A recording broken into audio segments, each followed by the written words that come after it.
All right, welcome back to WMMA Now with your host Chuck Stevenson, coming at you tonight with a fight review. So we're going to Las Vegas, Nevada for Week 10 of the Dana White Tuesday Night Contender Series. We're going to the Strawweight division. Pauline Macias coming in at 4-0, taking on Gloria de Paula of Brazil, coming in at 4-2. Now, the broadcast really played up the Ronda Rousey connection for both of these fighters coming in, because Macias was a longtime friend and judo training partner of Ronda, and they said de Paula was basically inspired to fight by Ronda Rousey. So they really played that angle in the pre-fight hype.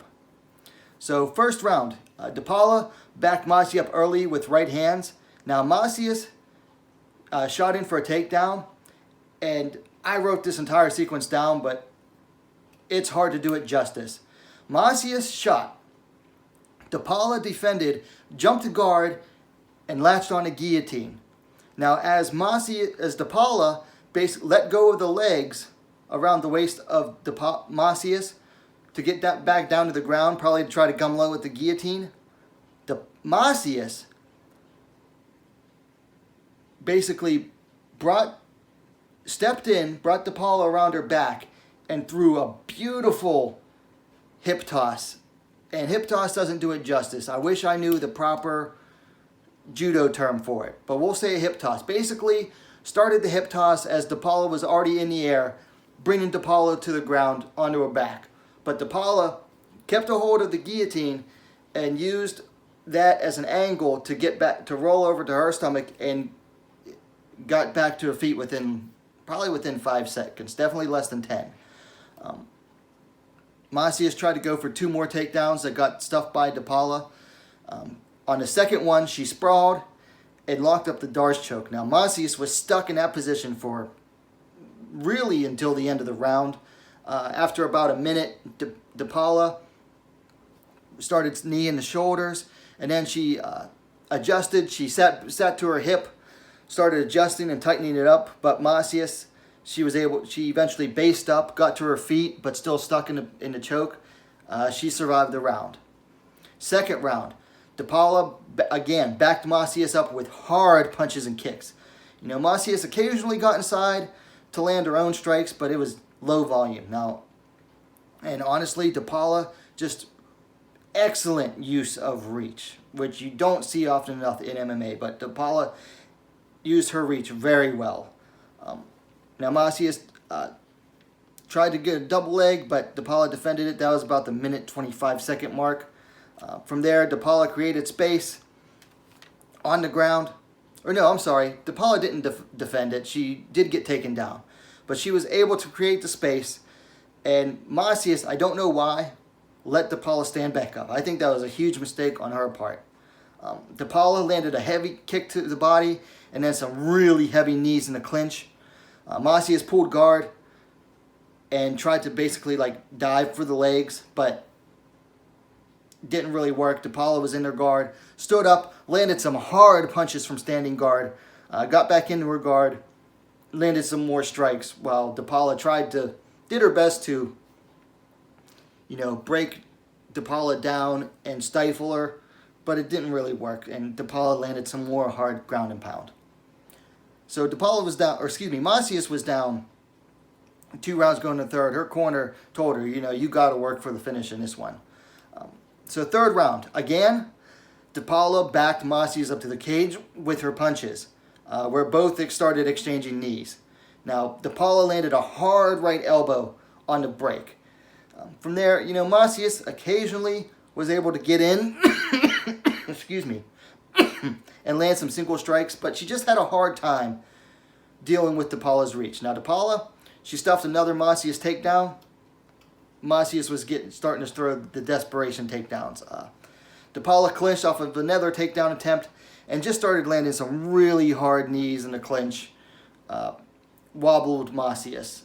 From there, de Paula just started toying with her, She toyed with Macias. She was landing at will, got the clinch again, landed more hard knees to finish the fight off. So it went to the judges, and they scored it all 3 for de Paula. 2 of them gave her 30-26 scores, meaning she got a 10-8 round in there. and one of them scored at 30-27. Like I said, all for Gloria de Paula by unanimous decision. So de Paula won. Dana White gave her the contract. And I'm going to be honest, I do not say this lightly, and I don't think I've ever said this about a Contender Series fighter yet, but Gloria de Paula looks legit. She has a well-rounded game. She is a heavy hitter. She has the ground defense. She has the anti-wrestling down that a top-level striker like her needs. Excuse me. And she looks to have a submission game of her own, locking in that Darce choke defensively. That's very nice. I mean, she looks legit. And like I said, I'm not a fan of the Contender Series and the format and the way Dana hands out contracts. But de Paula seriously looks legit here. Now, Macias, on the other hand, now she was not only outsized in that she was giving up height and reach, but honestly, she was just outgunned everywhere. I'm pretty sure she was the favorite going in, but she just got outgunned here. I didn't make a pick on this fight, if memory serves me correctly. I did not make a pick, but I do remember pointing out that out of their past opposition, de Paula had stronger previous opposition, and honestly, it showed. Macias came up from LFA, and I'll get more into that later. But the prior opponents and experience with that definitely showed in this fight in favor of Gloria de Paula.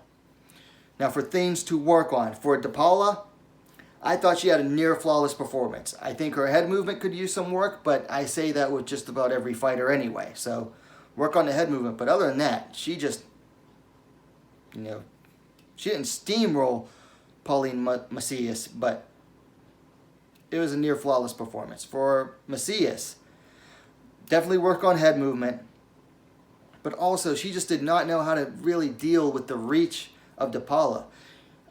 I would go find a good boxing coach to work with and learn how to use footwork combined with feints to get inside of that taller reach, because she's kind of short. I mean, de Paula's a little bit tall, but Macias is also a little short, so she's going to have to learn how to deal with opponents with a reach advantage like that, particularly ones that know how to use that reach advantage.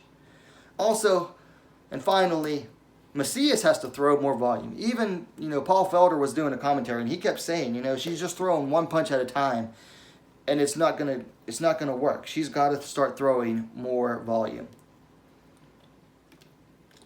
Now, for fights to make, I don't really have anything concrete here. For Macias, I would say no more LFA.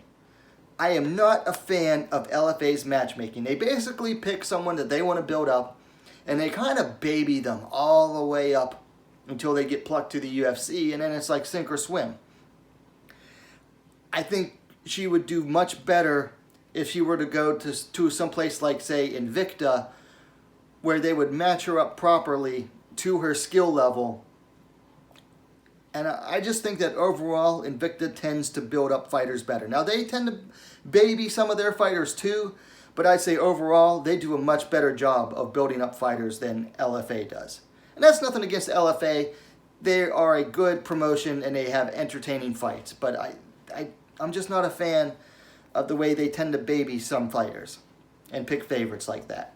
Now, for de Paula, I think she's ready for that dive into the strawweight division. Obviously, Dana White does too. He gave her a contract, but I think de Paula definitely stands up well in that lower end of the strawweight division already. For example, if you were to ask me how she'd match up against any of the ladies, the 6 strawweights from this previous weekend's fight night, I would have a hard time betting against de Paula against any of them right now, except for Kanako Murata. I think she would outstrike. I think she would demolish Kay Hansen on the feet. I think she would use her reach advantage very well to outwork, what's her name? Corey McKenna on the feet, and her takedown defense would be good enough to keep it on the feet. Randa Marcos seems to be going downhill. Granger and Yoder, I think, would be no contest, honestly.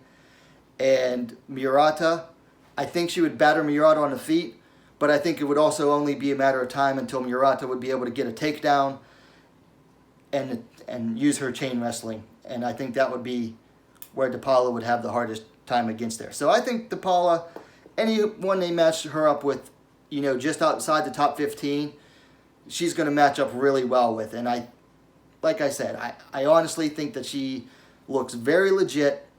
And I don't get, you know, I'm not getting on her hype train or anything. I genuinely believe she looks legit, and I think she's ready for that jump into the strawweight division. Okay, so that's it for my review on this fight. Like I said, I really like what I see in Gloria de Paula. I'm not jumping on a hype train. It's just that after 15 years of watching this, you know, you don't see too many contenders look that good this early in their career, that well-rounded and everything. So she definitely looks legit to me. Macias has some polishing to do and some things to learn, but I think she still has a future ahead of her as well. But anyway, let me know your thoughts on the fight in the comments down below. I'd like to hear what you think. If you like the video, please give it a like, share it as well. While you're at it, go ahead and subscribe to WMMA Scene Now, the most complete women's mixed martial arts dedicated platform on YouTube. Thanks for watching. We'll see you next time.